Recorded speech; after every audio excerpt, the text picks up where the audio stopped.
Hello welcome all on biology village guys. हम लोग बात करेंगे 10 most significant multiple choice question based on a fibre crop sunn hemp. ठीक है, crotalaria juncea जैसे botanical name and family Fabaceae का member है and it belong to syllabus UP PSC biology lecturers. तो गाइस इसमें हम देखते हैं 10 मोस्ट इंपॉर्टेंट क्वेश्चन है इस क्रॉप के, जो डिस्ट्रीब्यूशंस, इसके fibre qualities and industrial values के बारे में बात होगी इसमें। तो let start with question number 1। Maximum sunn hemp producing state in India. सबसे ज़्यादा किस स्टेट में इंडिया के ये क्रॉप उगाई जाती है, कल्टीवेट की जाती है? तो इसका करेक्ट आंसर है आपका उड़ीसा में। सेकंड क्वेश्चन में कुछ मैचिंग टाइप है, जिसमें ये बताना है कि जो अभी तक हमने 4 क्रॉप स्टडी किए जो फाइबर की थी, cotton, jute, coir and sunn hemp, इनके जो फाइबर्स होते हैं जब उनका हम क्रॉस सेक्शन काटें तो कैसे दिखाई देते हैं। ठीक है, तो एक कंपेरेटिव क्वेश्चन है। एक तरफ कॉलम में क्रॉप के नेम है, दूसरी तरफ कि क्रॉस सेक्शन काटने में इन प्लांट से प्राप्त होने वाले फाइबर्स हैं उनकी शेप कैसी होती है। ठीक है, जो सबसे important sunn hemp, jute, coir and cotton fibres हैं। ठीक है, तो कॉटन फाइबर को जो हम सीएच काटते हैं तो look like kidney and elliptical दिखाई देता है। इसी तरीके से क्वायर पॉलीगोनल टू राउंड, और जूट क्रॉप दिखती है कंप्लीटली पॉलीगोनल।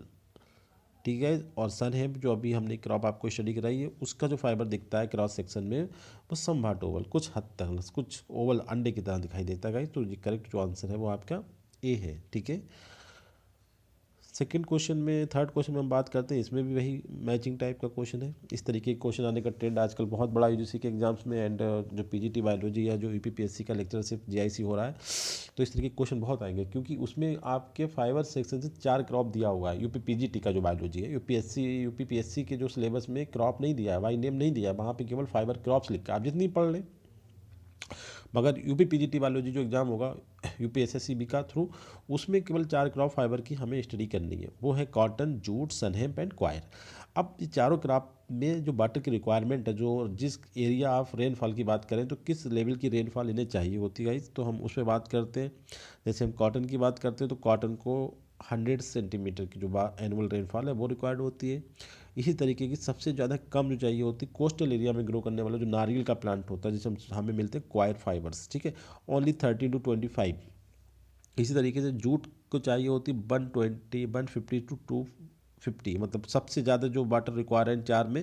क्वेश्चन ये भी आ सकता है कि मोस्ट वाटर रिक्वायरिंग जो है रेनफॉल, तो वो जूट का होता है 150 to 250 तक। इसके बाद सन है ओनली 50 to 75।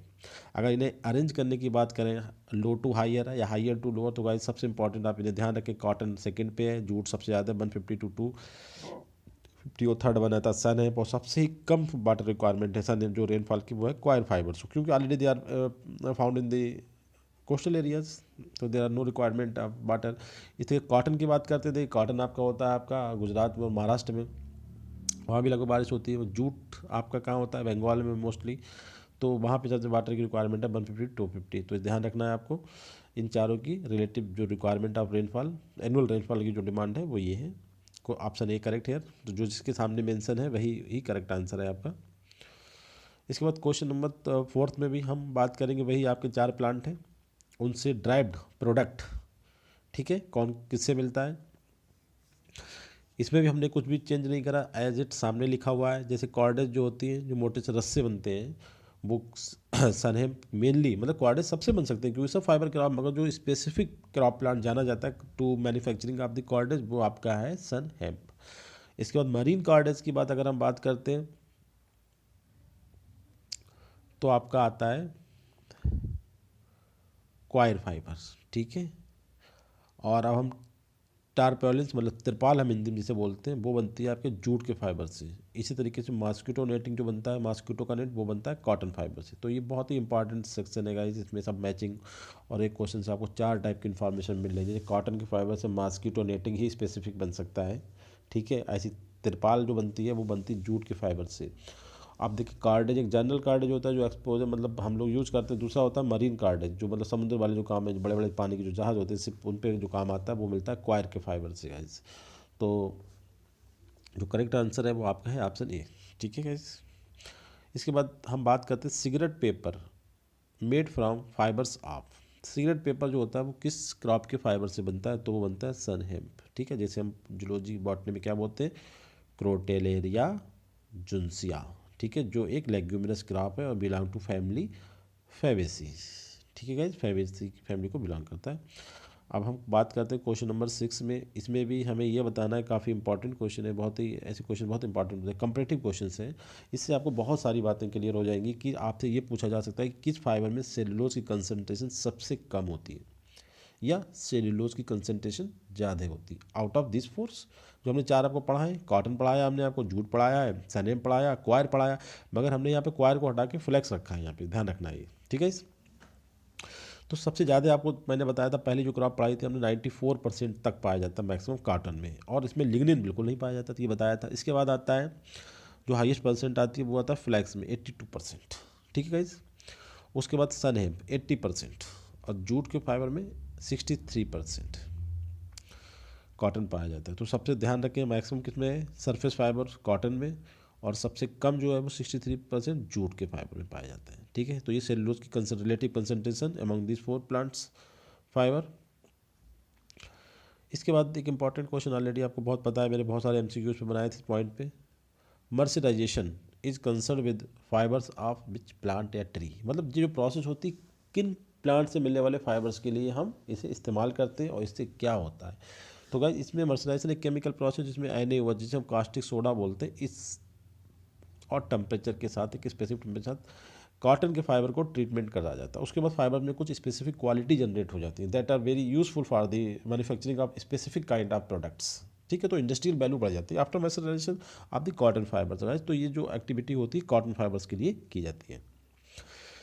क्वेश्चन नंबर 8 में बात करते हैं कि least cellulose content is found in the fibres of which crop. देखिए उसी क्वेश्चन को हमने फिर से पूछ लिया, जो 6 क्वेश्चन था उसको घुमा के पूछा गया है कि सबसे कम सेलुलोज का कंसंट्रेशन किस फाइबर में पाया जाता है, क्वायर में, कॉटन में, सन हेम्प एंड जूट। देखिए वहीं पे ऑप्शन क्वायर नहीं था, क्या था वहाँ पे, फ्लैक्स था। अब ये वो क्रॉप होगा जो आपके यूपी पीजीटी के बायोलॉजी में मेंशन है 4 क्रॉप। इन 4 प्लांट के जो फाइबर्स होते हैं सबसे कम जो सेलुलोज की कंसंट्रेशन होती है किस प्लांट फाइबर में पाई जाती है, आपको ये बताना है यहाँ पे। तो 63% हमने बताई थी जूट में पाई जाती है, बस यही। और सबसे ज़्यादा कितनी पाई जाती है, कॉटन में 94% कैसे। चले करेक्ट आंसर है डी यहाँ पे, लिस्ट की बात कर रहे हैं। इसके बाद आता है कि in which are the following fibre having wide lumen and appear as polygonal in the cross section. इस क्वेश्चन को भी देखा जाता है, ऑलरेडी हम ऊपर पूछ चुके हैं कि पॉलीगोनल क्रॉस सेक्शन में कौन सा फाइबर दिखाई जाता है। मगर इसके साथ एक दूसरी बात और ऐड कर दी है कि ल्यूमेन जो होती है वाइड, बहुत अच्छी ल्यूमेन है उसकी, जो फाइबर की ल्यूमेन है जो कैविटी वो बहुत अच्छी है, बड़ी है, उसकी स्पेसिस है। ठीक है, तो एक क्वेश्चन हमने बताया था पॉलीगोनल 2 में टर्म्स आया था, एक प्योरली पॉलीगोनल आया था, एक आया था पॉलीगोनल टू राउंड। ठीक है गाइस, तो पॉलीगोनल जो टर्म आया था वो आपके जूट फाइबर के लिए आया था, और जूट के फाइबर की जो ल्यूमेन होती है, जो कैविटी होती है, वो काफ़ी स्पेसियस होती है। तो करेक्ट आंसर ए। अब हम बात करते हैं क्वेश्चन नंबर 10 की। ये कलर थोड़ा सा डल दिखाई देता है। Chemical constitute pectin is reported from which tree fibre, मतलब पेक्टिन एक केमिकल कॉन्स्टिट्यूट जैसे कि हेमिसेलुलोज, सेलुलोज और लिग्निन होता है, फाइबर्स में, प्लांट में पाए जाते हैं। मगर पेक्टिन की जो प्रेजेंस है वो किस में पाई गई, सब में नहीं पाया जाता पेक्टिन, कुछ प्लांट फाइबर में पाया जाता है। तो इन आउट ऑफ दिस जो 4 है इनमें से पेक्टिन कहाँ पे रिपोर्ट किया गया गाइस, तो इसमें से कॉटन में पेक्टिन पाया जाता है। So thankful for watching and I hope you really enjoying and this session. So I say to all, please do subscribe my channel. Thank you very much guys.